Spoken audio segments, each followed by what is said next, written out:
Good morning. Let me tell you the story of the cock, the dog, and the fox.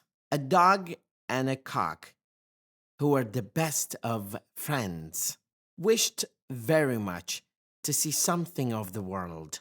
So they decided to leave the farmyard and to set out into the world along the road that led to the woods. The two comrades traveled along in the very best of spirits and without meeting any adventures to speak of. At nightfall, the cock, as was his custom, spied out a hollow in a tree that he thought would be very nice for a night lodging.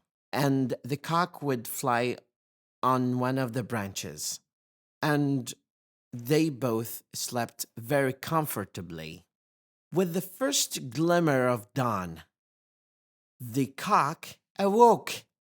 He thought for a moment that he was in the farmyard, where part of his duty was to arouse the household at daybreak. So, standing on tiptoes, he flapped his wings and crowed lustily. But instead of awakening the farmers, he awakened a fox not far off in the woods.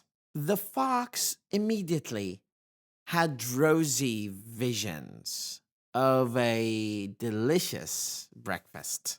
Hurrying to the tree where the cock was roosting, he said politely, "A hearty welcome to our woods, honored sir.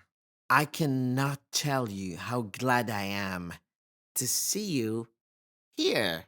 I am quite sure we will become the closest of friends." "I feel highly honored," replied the cock slyly. "If you will, please go around to the door of my house. At the foot of the tree, you will find the porter to let you in." The hungry but unsuspecting fox went around the tree as he was told, and in a twinkling, the dog had seized him. The moral lesson of the story is those who try to deceive may expect to be paid in their own coin. Thank you very much. بدرب اللغة وليد خالد.